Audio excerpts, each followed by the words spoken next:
All right, ladies and gentlemen, we are live. All right, yes. Hey, everybody, welcome everybody. And looks like we have got a full complement of questions. So excited about that full complement of questions. It looks like our friend Emily is in the house. Oh, wait, here is Tejas, which I think I have mispronounced his name. He said, okay, there's Emily. There's Emily. Okay, Emily is here. I was thinking, whoa, look at this.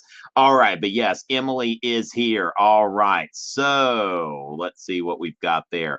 All right, all kinds of stuff. Now, ladies and gentlemen, we've got a couple people that have asked questions, but let's make sure that you go ahead and look at the questions that have been asked. And if you want to know the answer to that question, then upvote it. Now, I think this was something that we went over in the A push one, but it's always good to do this as Fiveable's expanding. We're getting close to the exam. More people are coming in. Okay. So remember in the chat, don't ask people to upvote your question. Okay. Your question should upvote on its own merit. So remember, everybody that's here, take a look at the questions because we've got 16 questions right now and upvote them if it's a question that you would like to have the answer to.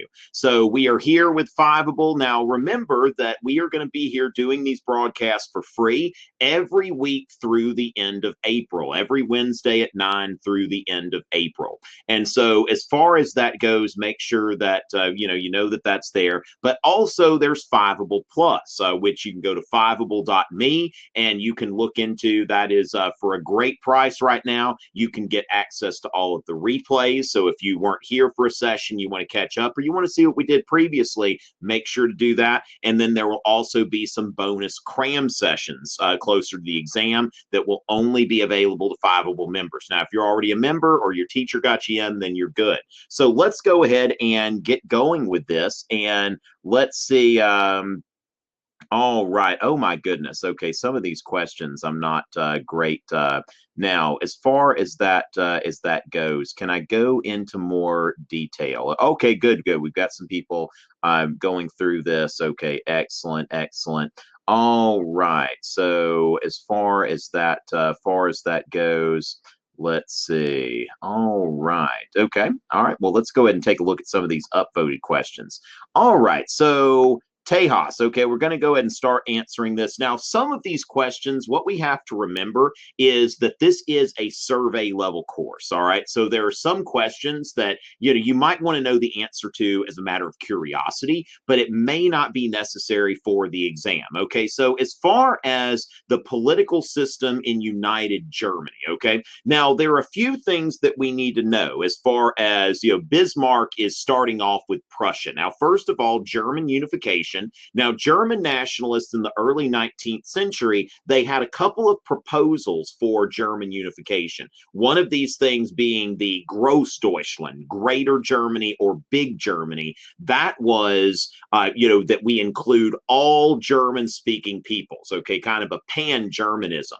Now, that was not what Bismarck wanted. Bismarck was more for the Kleindeutschland, the smaller Germany, okay? So the smaller Germany was set up so that Prussia would be dominant, okay? And so when Germany is unified, it's unified without Austria. Now, it is set up under a Kaiser, but there also is a representative body, okay? So it's really, you could call this a constitutional monarchy, but really not a from the best of my understanding, not a constitutional monarchy like Britain necessarily. This is more of a constitutional monarchy with a very a very strong monarch, okay, the Kaiser. All right. So they've got so look at it as a constitutional monarchy because it did have a representative body. Because remember, as far as you've got political parties, Bismarck tried to take action against the Social Democratic Party. Now, today, remember, social democratic parties are not,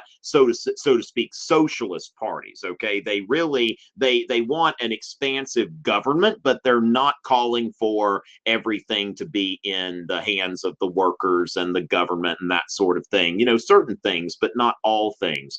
Not taking the means of production completely out of private hands. But at that time, the Social Democratic Party, these were parties that were originally set up as, Fabian socialism, as far as instead of Marxism, where the working class is going to rise up spontaneously in a violent uprising. Let's bring about Marxist goals, the Marxist vision through the political process. Okay, so Bismarck did have to deal with some political wranglings and parties and that sort of thing. Now, also today, Germany is a federal state. Okay, meaning that they have states just like the United States does, and the states have some degree of sovereignty within the German political system.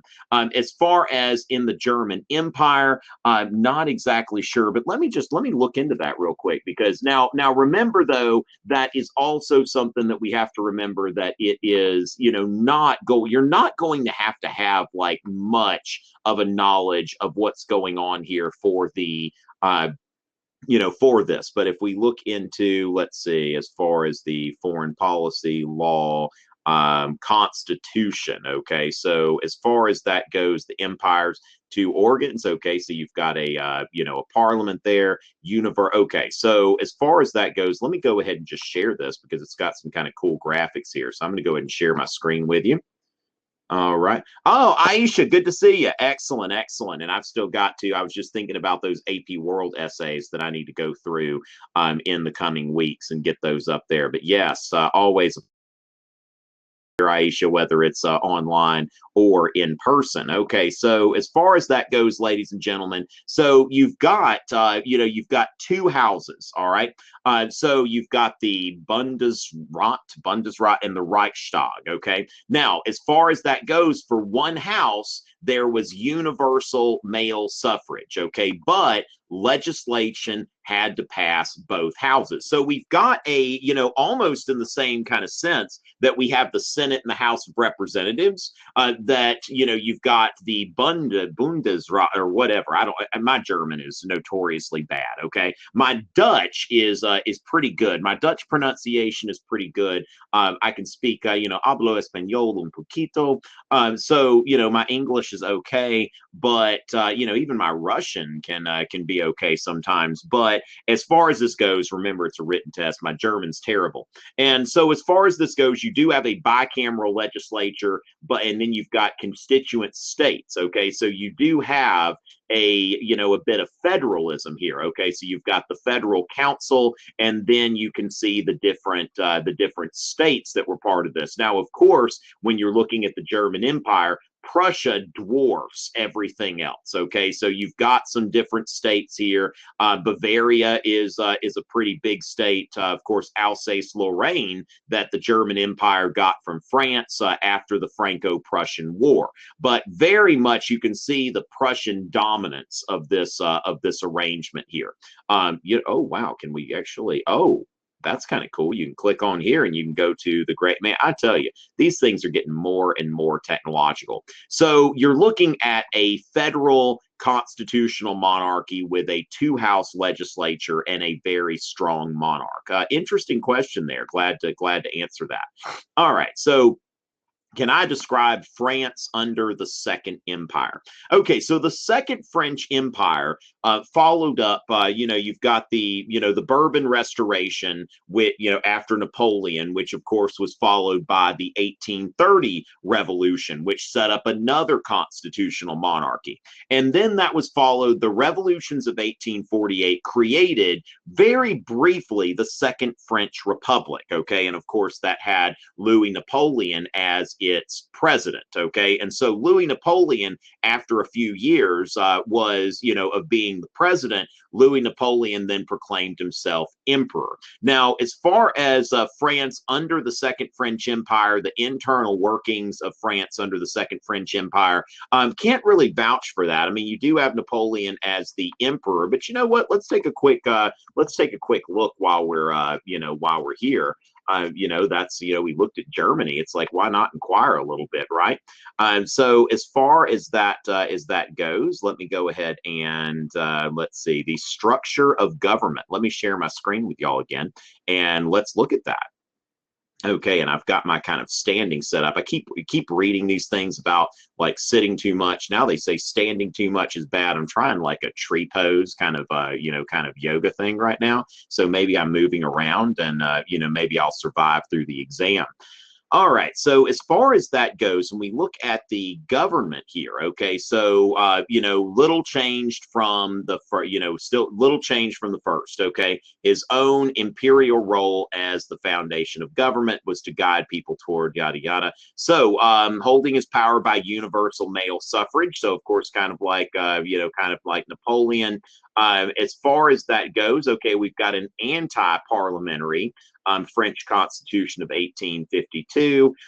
But okay, so as far as that, okay, so this really was a very weak legislature. So one thing you see here that a legislative body is elected, but they can't initiate legislation. The only thing that they can do is that they can pass laws that have been proposed by the executive. Okay, and so, this is pretty much a joke. Looks like Louis Napoleon has it says here for 7 years, France had no democratic life. Okay, now he did use plebiscites. Napoleon III did use plebiscites, just like his relative, his predecessor Napoleon had. So as far as that goes, that's kind of interesting. So anyway, but again, the inner workings of these things are not going to weigh too heavily on the exam, but it is kind of cool. Now, as far as the Ottoman Turks, okay, now what we need to understand about the Ottoman Turks is in the 19th century, especially as we're getting into the late 19th century, we're looking at the sick man of Europe. Okay, that the Ottoman Empire is constantly in retreat, and their modernization efforts before World War I would not say were all that effective. Now, of course, it was after World War I that Turkey, which was kind of the leftover of the Ottoman Empire, but Turkey did some things to westernize. For example, that Turkey abandoned the Arabic script and went with the Latin alphabet. So they made some moves to westernize. Now, that's also when they started calling Constantinople Istanbul, and they started sending packages back if they were labeled Constantinople. It wasn't like in 1453 that the Ottoman Turks instantly renamed it Constantinople Istanbul. So it was after World War I where Turkey starts trying to make some moves toward westernization, but I wouldn't say necessarily that they were highly successful at this beforehand or in the late 19th century, because they're really just their territory continually dwindles. Now, it would probably not be a bad idea to talk a little bit about the Crimean War. Now, this is something when you come to these Fiveable sessions, you've got some things that aren't quite, that I share here that aren't quite ready for YouTube, but I've got something that at least we can kind of informally go into. Okay, so let me go ahead and open this up and share it with you. It's going to take just a second here.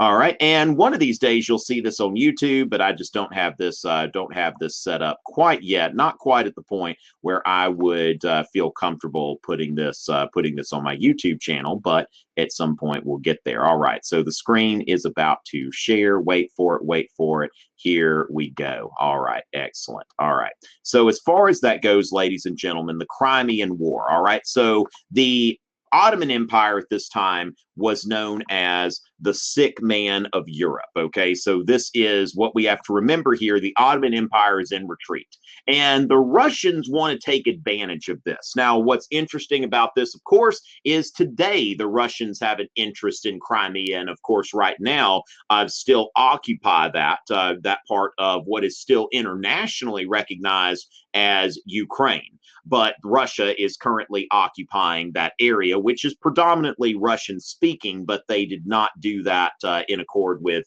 international law. Now, once again, this is kind of in a similar vein, because Russia's got its eye on Crimea, and they want to, they want to expand their territory. Now, then we think about the balance of power, that Britain and France are thinking like, no, not so much here, okay? And so Russia versus France, and gosh, this one is old because I need to put, should have put Britain there, but there is no England per se unless you're playing soccer at this point. So as far as that, Russia loses this war, and forces modernization on both sides. And I'm still working on that. Alfred Lord Tennyson's The Charge of the Light Brigade, which I was surprised that a lot of my students last semester had never heard this poem. Half a league, half a league, half a league onward, all in the valley of death rode the 600. Forward the light brigade, charge for the guns, he said. Into the valley of death rode the 600. Now, this is, of course, describing during the Crimean War, really this, the Second Industrial Revolution is just kicking in here, and you're seeing this clash of old and new military technologies. This is really close to the American Civil War. It's, about halfway between the Napoleonic Wars and World War I. And so when we look at, this battle where the Light Brigade charged, you see all of these cannonballs. Of course, these are still old-fashioned cannonballs, but they pack a punch. And the British just sent this Light Brigade in, this brigade of light cavalry at this heavily fortified position. And when we look at the entire poem here, which is one of my favorite poems, I should probably read the whole thing, but it wouldn't take that long, So forward the light brigade. Was there a man dismayed? Not though the soldier knew someone had blundered. Theirs not to make reply. Theirs not to reason why. Theirs but to do and die. Into the valley of death rode the 600.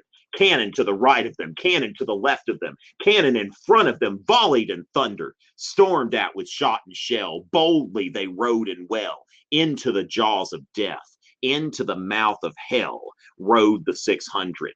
Flashed all their sabers bare, flashed as they turned in air, sabering the gunners there, charging an army while all the world wondered. Yeah, charging an army while all the world wondered. Plunged in the battery smoke, right through the line they broke. Cossack and Russian reeled from the saber stroke, shattered and sundered. Then they rode back, but not the 600. Cannon to the right of them, cannon to the left of them, cannon behind them, volleyed and thundered, stormed at with shot and shell. While horse and hero fell, they that had fought so well came through the jaws of death, back from the mouth of hell. All that was left of them, left of 600. When can their glory fade? Oh, the wild charge they made. All the world wondered. Honor the charge they made. Honor the Light Brigade. Noble 600. So a very heroic death that these men died, but it's almost like a Crimean War equivalent of Pickett's charge. It's like they got there, they fought, but they could not hold the position and they had to turn around. Now, although they fought valiantly, you can see up here that not though the soldier knew someone had blundered. Okay, so we're looking at inept commanders. Now remember, technology is not just the inventions but also the system that you have in place. And so before the Crimean War and during, the British still had a system where military commissions were sold. If you wanted a military commission as a certain rank, you had to pay for it. And so what this did was it kept the aristocracy and the people with money in these high positions in the military. And so it wasn't a complete meritocracy. And so we see that is going to be one of the biggest things that's going to change after the Crimean War. Okay, so one of the things that we see here, this guy, Lord Cardigan, the commander of the Light Brigade, this guy was a complete idiot and inept and got his position because he had paid for it. And so, as far as that goes, that's one of the modernizing things that they end the sale of commissions. If any of you've ever seen the movie Zulu, you can see the encounter between these two officers, this one guy that is from an aristocratic family and another one, he's from this old military family, and then another one that is from, a more middle class kind of background. And isn't from that old military aristocracy. So we see some changes there. Now, yeah, Zulu is a great movie to watch. It basically, you get into the aristocracy versus meritocracy. You get into imperialism and also the second industrial revolution, because you can see these technologies like where about 100 British troops are defending against these 5,000 Zulu warriors. 50 years before that would have been impossible, but they've got these repeating rifles. Now, the last veteran of the Crimean War, it's kind of an interesting bit of information. Timothy the Taurus died in 2004 at the age of 165. That's quite old. All right, so as far as that goes, ladies and gentlemen, we'll go on to the next question. But I figured the Crimean War was at least worth mentioning in this context because we're getting into the modernization of European militaries, which is going to be important later on. So as far as the causes and effects of Italian unification, now, as far as the causes, I think that, you would look at the same thing that you see with Germany. The rise of nationalism would be one of them. Another thing would be the resentment about foreign influence in Italy, because at that time you had the Austrians in northern Italy, you had the Bourbons in southern Italy, and of course you had the papacy in central Italy. And the papacy was seen as kind of outside of the country. And for a lot of these early adherents to Italian unification, that they were not big fans of the papacy, and the papacy wasn't a big fan of them either. In 1848, when these Italian nationalists took over Rome and proclaimed the Roman Republic, then that was the Pope appealed to foreign powers for help. And so I would say that that really, if you're thinking about that you've got the nationalism, which is, of course, going around. You've got the resentment about foreign influence, and of course, we could kind of think about the Catholic Church in those terms as well. Now, as far as the effects of Italian unification, I would say that they're not nearly as, and I don't mean to offend anybody if any Italians are watching, right? But as far as that goes, what was in the movie The Blind Side? Yeah, I see something in the chat there, but I would say that the effects are not as far-reaching as what you would see with German unification, where it's basically you're leading to 2 world wars, and of course with Germany, the creation of the largest economy in Europe even today. So that would be kind of my short answer to that. Now, what was the impact of Otto von Bismarck on German history? Now, that is that's quite a question. That would take answers that I'm probably not completely qualified to even give. But for one thing, Bismarck was the primary architect of German unification, and so as the primary architect of German unification, Bismarck is taking it in this direction. Like, remember that in 1848, the Frankfurt Parliament tried to unify Germany on the basis of liberalism, and you don't. Let's see, y'all need something to open that with or anything? Oh, y'all are good. Okay. All right. Just had a couple buddies just show up here. Wanted to watch this broadcast. So y'all aren't alone, people that are watching this on the internet. Oh, okay. Maybe I should take a look at that movie then. Okay. So as far as you mean, like, not the actual charge, just the poem, right? I don't even know what that movie is, to be quite honest with you, but it sounds like I need to look into it.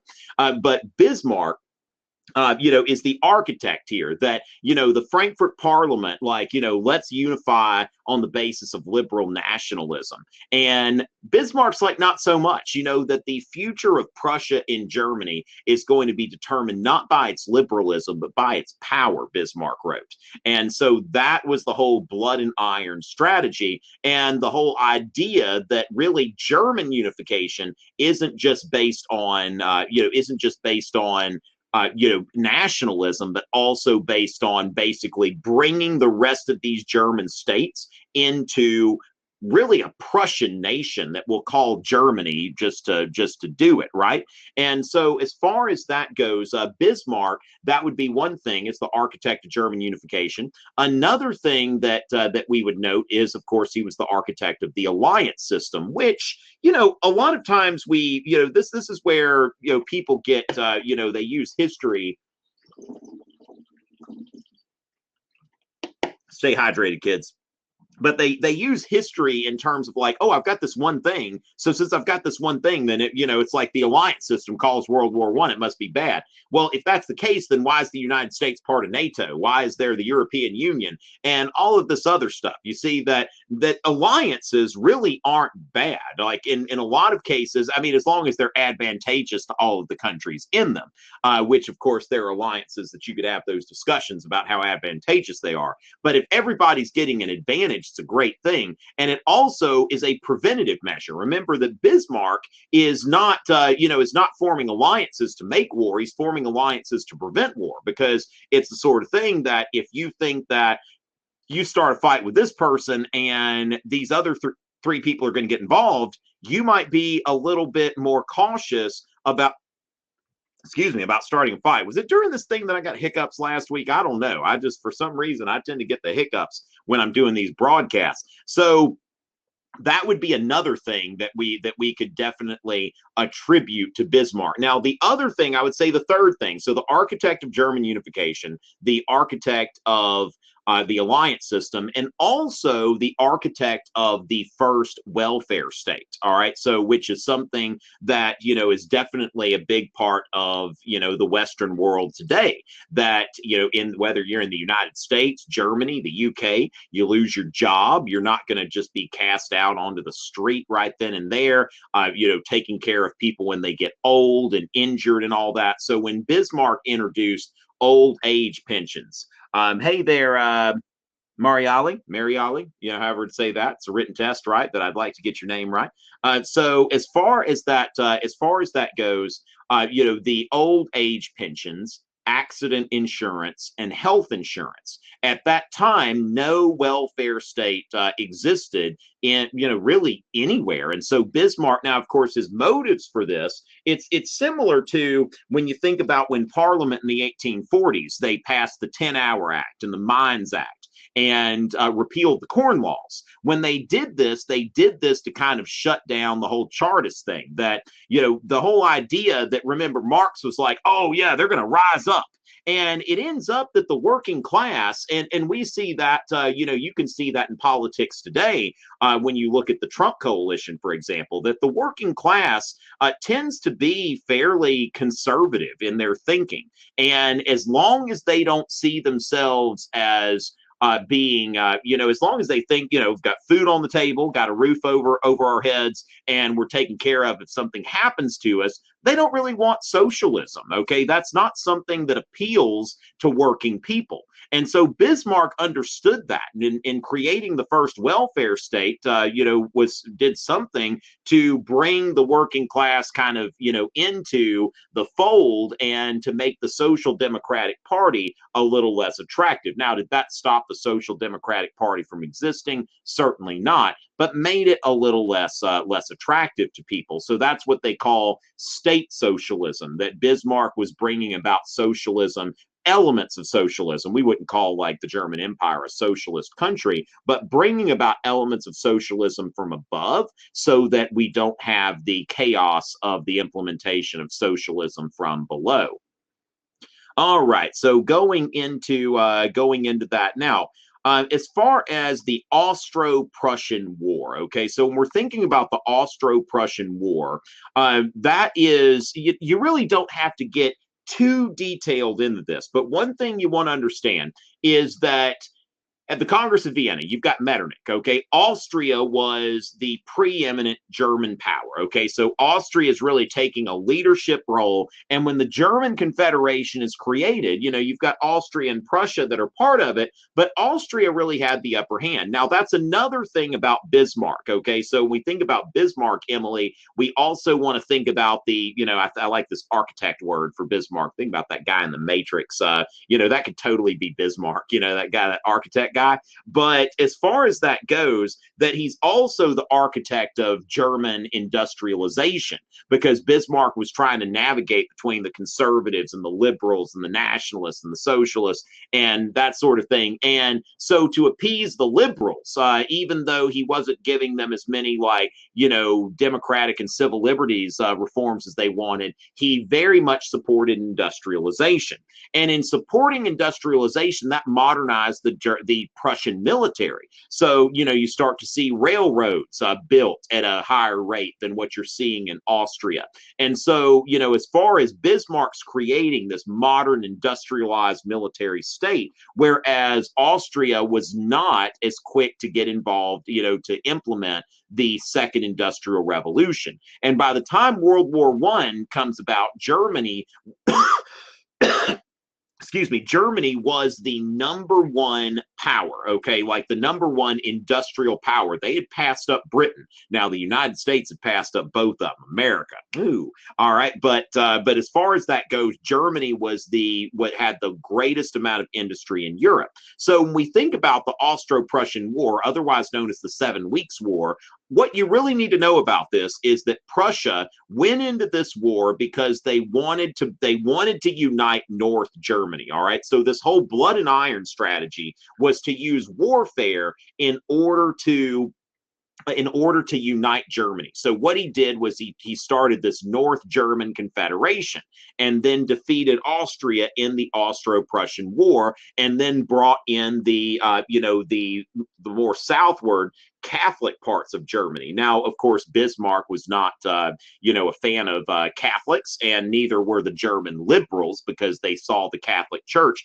not too much different than what you see in U.S. history, that there was a lot of suspicion that the Catholic Church is trying to assert itself and control the government and that sort of thing, and bring religion into the government. So Bismarck, not a big fan of Catholics, but brings in that Catholic part of southern Germany, and then goes into the Franco-Prussian War. Okay, so that is the third war of German unification in this process of blood and iron. So the whole blood and iron thing, you've got the Schleswig Wars, which I don't really know much about that other than they happened, and you don't need to either. The Austro-Prussian War, which Prussia is, defeating this other dominant German state and exposing that they haven't gotten on board with the Second Industrial Revolution like they should have. And then finally, the Franco-Prussian War that completes this process of German unification. Now, remember, Kleindeutschland, not Austria. All right. And then when we're looking at the, as far as, let's see, we've got a few things here that, let me see what I've got here as far as what we've got here. Overarching topic. Okay, Drew, that's pretty overarching. That definitely is. Wow, these are some of these questions. Oh my Lord, my dog's up there barking. All right, so let's take a look here. What were the great reforms in Russia? Now, by great reforms, are we talking about? Let's see. Are we talking about Alexander II? Yeah. So these are the reforms of Tsar Alexander II. Okay. So what they call the Great Reforms. Okay. So Alexander II was a major reforming czar. Okay. So really, now, and this is where essentially Alexander II as czar was trying to bring about liberalism from above. Now, not total liberalism. Okay. But remember that the Russian czar, now we mentioned that the German empire had a two-house legislature. It had a constitutional monarchy. But and even France, and France and the Second French Empire had a representative body, even though it was pretty much worthless, we can see. But Russia did not even have a representative body at this time. Russia was still functioning as an autocracy all the way through 1905. So, at that time, Alexander II, was in a similar kind of mood as Peter the Great. Like Alexander, Russia just kind of gets in these, in these phases where it's like, everybody else is kind of pulling ahead of us, and we're going to need to we're going to need to do something about this, okay, that we're going to have to play catch up. And so for one thing, Alexander II, he got rid of serfdom. Okay, so he said we are going to get rid, so he emancipated Russia's serfs and then had some other reforms. Okay, so he started to reorganize the judicial system. These things called zemstvos. Okay, now of course it's in Cyrillic originally, but zemstvo. Now that it's ZEMSTVO. And so what he's got here is that he's creating this system where they have, local judges and stuff like that. He's taking away some of the privileges of the nobility, and also, as far as that goes, that he's also building the like a transcontinental railroad, the Trans-Siberian Railroad. So he's trying very hard to modernize Russia. Now, he also had plans to create a state Duma, a representative body. Now, this never quite happened, okay, because he was, let's see, yeah, Drew, that's a good idea. I don't think documentaries are a bad thing. Netflix has one about Hitler and the Nazis that I watched not too long ago. They've got a whole season, and I thought that would be great for somebody preparing for the AP Euro exam. It's called Hitler's Circle of Evil. It was interesting. I mean, if I were taking AP Euro, I would certainly watch some documentaries. But these great reforms, so abolishing serfdom and trying to set up local governing councils, and also, as far as the industrialization and building the transcontinental railroad, the Trans-Siberian Railroad there. I'm still in kind of U.S. history mode, right?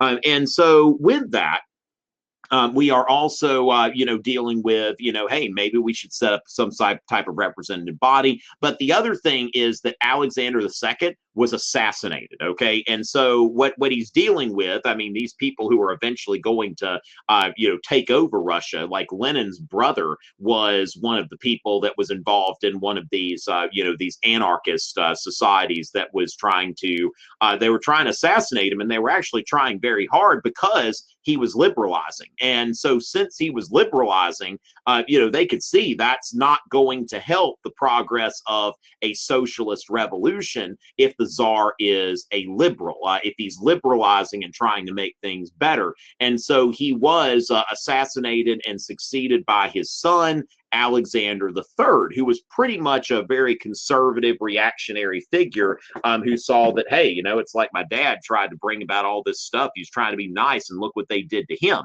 And so, as far as that goes, then you've got Nicholas II. Now, Alexander III, one thing they say about him is that there were no wars while he was czar.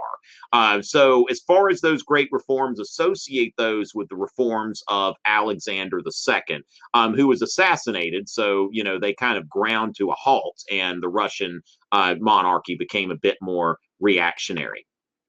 All right. So how revolutionary was the socialist movement, and why did it grow? Okay. Now, as far as that goes, remember when we say the socialist movement, okay, we want to remember that there are different types of socialism, okay, and even at that time there were. So the earliest socialists were utopian socialists. There are some similar people in the early 19th century in the United States where, you've got the transcendentalists and other groups, that these early socialists, it was really more like we're moving out into the countryside and we're starting these collective farms, and we're going to all work together and build this little socialist community. Now, that's utopian socialism. Now, Karl Marx comes along with communism, which is a variant of socialism. Okay, so communism is a variant of socialism, and it is, as far as Marx saw it, he saw this as scientific. Okay, so Marx comes along, and this is where he brings about this kind of revolutionary element. Now, before Marx, you've got, before Marx it publishes the Communist Manifesto, you've got Louis Blanc in France, who was really wanting, as far as that form of socialism, he wanted national workshops for the unemployed, not necessarily revolutionary socialism as much as to bring about socialism through the political process. But it's really Karl Marx who is saying that there's going to be this spontaneous uprising of the working class. And so communists, now in the late 19th century, you've got communists, and then you've got the anarchists, okay, which this is an interesting thing. I was reading that, in the late 19th century, I mean, it's not communists that shot Alexander, or, I forget, he was shot, bombed. What was that? What happened to him? What was happened to him, right? But as far as that goes, the people who assassinated Alexander II were not communists. They were anarchists, and they were basically committed to using acts of terrorism in order to bring about the end of these, of these great, great powers, the great states, because anarchists, they believe that there should only be government at the local level, that there should be like these socialist, like local governments at the local level. And whereas, when you look at the development of communism, it's like we need to take over these big state apparatuses. And so, eventually the, Lenin's group, won out. But there were different modes of socialism. So the other thing, though, that we need to remember is in the late 19th century. Now, today, labor parties are basically center-left parties. Like if you look at the Labor Party in Britain today, that is a center-left party. They don't believe in, in eliminating private ownership.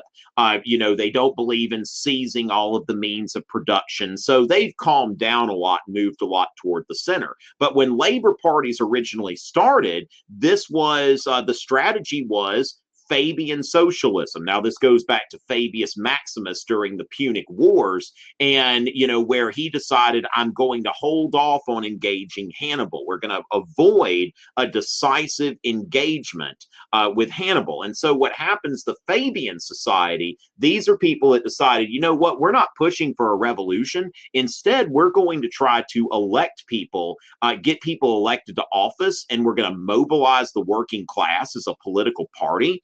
And we're going to bring about these Marxist ends through un-Marxist means, through the democratic process. And so with that, these socialist movements understand that there are various movements here, and they're not all equally revolutionary. Okay, so when we're dealing with those early labor parties and social democratic parties, that is evolutionary socialism. They want to bring about things, through the democratic process.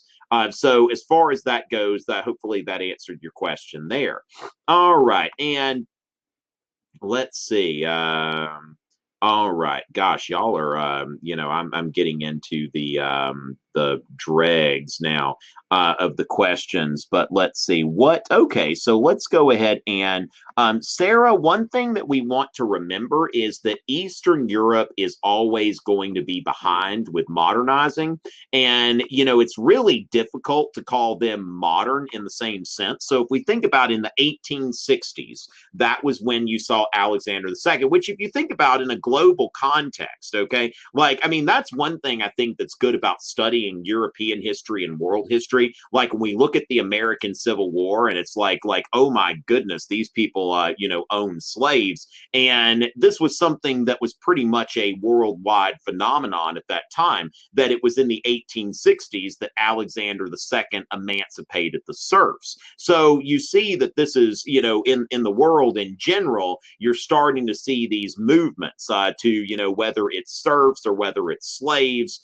In the late 19th century, this is starting in the 1860s. And I think that Brazil was the last country to abolish slavery in like the 1880s. Okay. So as far as that goes, you're looking at Eastern Europe that was still really struggling to modernize comparing to Western Europe, but still trying. Okay, so there are some efforts to industrialize, some efforts to modernize, some efforts to liberalize, as far as that goes. Okay, so as far as now, Drew, in a few weeks, the Russian Revolution will be an emphasis area.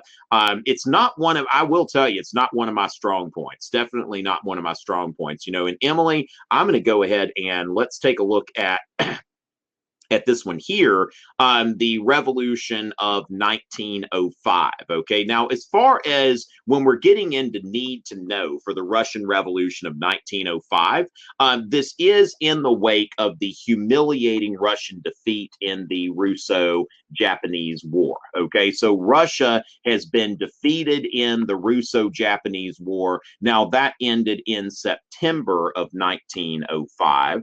Let me make sure. So when we look at the 1905 revolution, I'm about to share my screen here because we might learn about this stuff together. And Emily, as a first year AP Euro teacher, you're probably ahead of me on a lot of things where, when we, look at me, my first year teaching Euro, oh my goodness. But see, I've been doing this for, quite a long time. As far as this goes, let's go ahead and take a look here. Now, this is actually, okay, so 1905 to 1907. That's okay, so interesting. This is actually, I need to look more into it. So thank you very much, Emily, for always challenging me a bit on these things, because you're never really, as a Euro teacher, especially if you're somebody like me, who all of my coursework in college and in grad school, nearly all of it was in U.S. history. And so I really didn't study a lot of modern European history as an undergraduate or a graduate student. So the 1905 revolution was, in some ways, it looks like we did have an attempted revolution. Okay, so you've got this here. Now, okay, that's just generic revolutionaries, but you've got them with with a red flag here. So, there were people who were actually, and then, yeah, you've got Trotsky here that's part of this. So there was an attempted revolution here. But at the same time, what we can see here is that there was an imperial government victory. So the 1905 revolution was not only spurred by, let's see, so wave of mass political social unrest.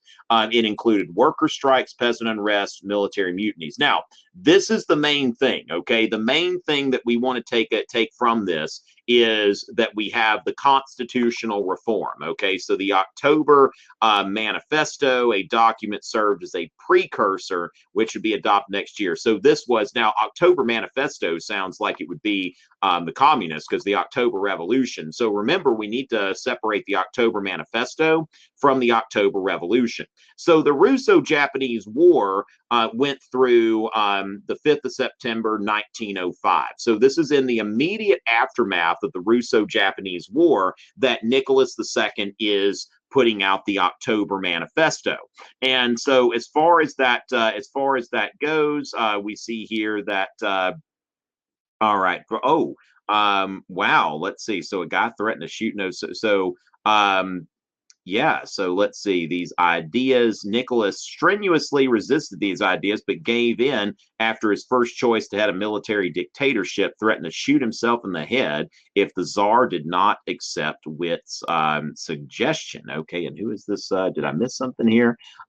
Okay. So Sergei Witt as a response to the Russian Revolution. Okay, so basically what we're looking at here is that there's going to be an elected parliament without whose approval no laws were to be enacted in Russia in the future. So what's happening here is that Nicholas II wasn't too crazy about this, but the end result of the 1905 revolution, and I didn't realize is there's an Arc de Triomphe in Petersburg, or a triumphal arch, I guess we would call it. I did not know that. So that's quite something. Now, Bloody Sunday, I'm happy. So yeah, I didn't realize that they've got this triumphal arch out there.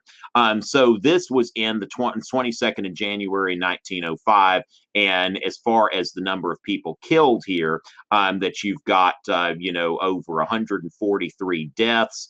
Wow, you've got over 6,000 arrested here. Okay, so this was basically a demonstration that was fired upon in 1905, not too different from the Decembrist revolt. Now, you can also see here that these workers are being led by priests. Okay, so there are some priests that are leading this thing. You've got Father Gapon, a priest and a popular working class leader.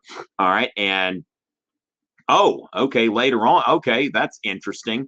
And that's another thing we hear about, like the Russian like secret police, like during the Soviet era. But the czars had, quite a secret police as well. So after he was discovered to be a police informant, then we've got, he was murdered by members of the Socialist Revolutionary Party. So all kinds of interesting stuff here that I'm just starting to get into. But yeah, so you've got the formation of a state Duma and the Russian Constitution of 1906. Okay, so this is basically going to be Russia between, for about 12 years, between the 1905 revolution and the 1905 revolution and the Bolshevik Revolution of 1917. All right. So as far as that goes, I think we've got at least a rudimentary answer to that question. Remember that Bloody Sunday was part of that. All right. So we're finished answering that one, and let's see. All right. Let's see. So the causes and effects, what were the good things? Yeah, this is now one of the things, Tejas, that I've got as far as the good things that occurred as a result of modernizing cities like Paris. One of the things I'm going to be talking later this month about Impressionism and art movements. And one of the things you see there is Impressionism, where you've got a lot of visual depictions of this new urban life. And of course, you start to see like streetcars and stuff. By this time as well, in the late 19th century, they're starting to have like clean water and stuff like that. They're starting to realize where disease comes from. And so there are a lot of things that are done to improve sanitation and that sort of thing. I will admit that this is not a particular area of expertise for me. All right. So as far as that goes, now, Emily, I would say as far as the effects of German unification. Now, I think the causes would be very similar. Like one, you would say, nationalism and the rise of nationalism. And also, I think that when you look at Bismarck and Prussia, like especially how the Prussians are, like we're going to be dominant. Okay, so this Prussian quest for dominance, I think, is important there. Now, the effect of German unification. All right, the effect here is going to be that you have the creation of really a super state. I mean, this is going to be the biggest threat to the balance of power in Europe at the in the early 20th century. And so, I mean, I don't think it's any accident we see World War I and World War II. I mean, Germany showed, I mean, sure, they lost both of those wars, but my goodness, I mean, they're fighting against they're basically fighting everybody at once. And so they're able to do it. And so you can see here that is the effect of German unification, is really the creation of this super state that offsets the balance of power. And, I mean, in World War I, Germany, they never really even invaded Germany. I mean, you had Britain, France, the United States, and Russia. Of course, Russia has their own problems during that. But at the same time, you think that Britain, France, the United States can't even make it into Germany before the armistice? I mean, that is, they have got quite a military apparatus set up there. So I would say there you go with the effects there. Now, as far as that goes, now Russia, I don't know necessarily what's going on. With industrialization, of course, Alexander II, in building the Trans-Siberian Railroad, there are certainly efforts in industrialization. It's happening. As far as the extent of industrialization, we can get kind of deep into the weeds with that. But I would say not to the extent that it's progressing, certainly in Western Europe, but it is progressing. I mean, Russia was building some industries there, but I don't think that that's really going to be fully realized until Stalin comes around with his, 5-year plans, like very much focused on industrialization. All right. The use of space maximized in Britain. Not sure what, how to answer that. All right. So, how did nationalism evolve? Okay. Now, one thing that we want to note when we look at the Italian and German unifications, all right. Yeah, so as far as that goes, yeah, Emily, I'm like one of those people. The closer we get into the 20th century, now there's some stuff I'm smarter than the average bear, but some of these things, yeah, once you get past like 1848 or so, it's a little bit of a struggle on some things. So I can certainly identify. But how did nationalism evolve? Okay, so first of all, the early nationalists or like liberal nationalists, romantic nationalists. So, for example, Mazzini, the father of Italian unification, he wants to unite Italy in on this romantic kind of thing. That we are, all like one country and all of that kind of stuff. The revolutions of 1848 kind of alters that to where it becomes more pragmatic. So enter Cavour, who is really starting to make these different alliances. And really for Cavour and for Bismarck, the unifications, it's almost like nationalism is kind of hijacked, okay? Because Bismarck's not concerned about nationalism. Bismarck's concerned about a powerful Prussia, a powerful German state that's led by Prussia. And then meanwhile, Cavour, it's like, hey, we want to unite Italy, but we want to be able to build a power. So nationalism evolves into something that's more pragmatic, I believe, in the late 19th century, especially with the failures of the revolutions of 1848. And they realized that this like romantic nationalism, liberal nationalism, it really gives way to a much more pragmatic nationalism. So with that, we've got that going on. Now, what political trends? I would say here, as far as the political trends, I think that the unifications of Italy and Germany are very important here. And then also that, of course, you've got the, some attempts to liberalize Russia a little bit. In France, of course, you've got for a lot of this time the Second French Empire. So you don't really see necessarily like the forward march of liberalism everywhere, okay? But you do have, now, of course, I don't know if I'd call this necessarily liberalism, but democracy in Britain at this time. This is where the British they go for, finally, I believe, what is it, the 1870s, the Great Reform, um, Great Reform Bill of 18. Let's see. Okay, the Reform Act of 1867. Okay, so this is where, like, really the British, they had resisted democracy. And remember, don't confound liberalism and democracy, okay? Because the thing is that oftentimes you let everybody vote and you let the unpropertied people vote. They don't care about property, okay? So remember that conservatives and liberals, they are united in their idea that we should have private property. Private property is a good thing. And so the worry is what it happens when you let the unpropertied people vote. You see that there's a poll that was released very recently that, you see these calls coming from Ocasio-Cortez and some of her cohorts that, we should have like a 70% tax on top earners. And the thing is, you look through every other country. You look at like the countries that Bernie talks about, and their tax rates don't exceed like 55%. And so on the top earners. And so as far as that goes, that when people are putting these ideas out there, now recent polls say there's actually some support for this. Like when they're like, hey, what about a 70% tax on top earners? And then, you think about it, like the Beatles in the 1960s. I mean, these weren't right-wing zealots. They realized that there's this 95% tax rate. And they were ticked off enough to write the song Taxman. There was one of the new members of Congress that advocated, she said, hey, the tax rate from top earners has been 90% in the past, which for a brief time it was. But they realized it didn't work. Even European countries like the Netherlands has had a much, a tax rate above 60%. It's gone down on the top earners to around 50%. So my point here, kind of bringing in some current events here, is that when you poll Americans right now, a lot of people are like, yeah, taxing the rich at 70% on top, on their top earnings sounds like a great idea. but it doesn't really make it doesn't really make a lot of economic sense. Now, I'm not saying that the wealthiest earners shouldn't pay more taxes than they're paying now. I think that there are certainly a lot of credible arguments for that. But even when Bernie Sanders was running for president, I think he was advocating a 55% top tax bracket.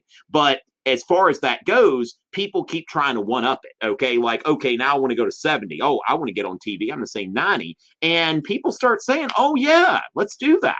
But that's not in really accordance with liberalism, which believes that, which states that people should be able to keep what they earn, a reasonable portion of what they earn, no matter how much that is. So understand that in the 19th century, there were a lot of liberals that are thinking, we don't want people who don't own property voting because no telling what they're going to do.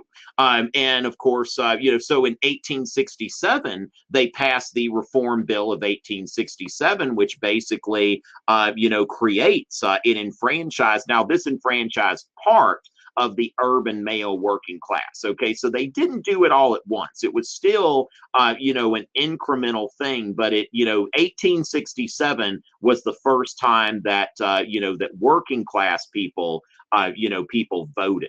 And so as far as that goes, we start to see this unprecedented expansion of suffrage. And so in Britain, you definitely see that it's moving toward that universal suffrage. So as far as that, ladies and gentlemen, that's what we've got tonight. Now, remember to go to Fiveable.me and check out the Fiveable Plus membership. If you don't have one already, it's certainly worth investing in now. It's at a great price. It'll be higher later, and it allows you to look at archives, and also will get you into the cram sessions that we're doing closer to the exam.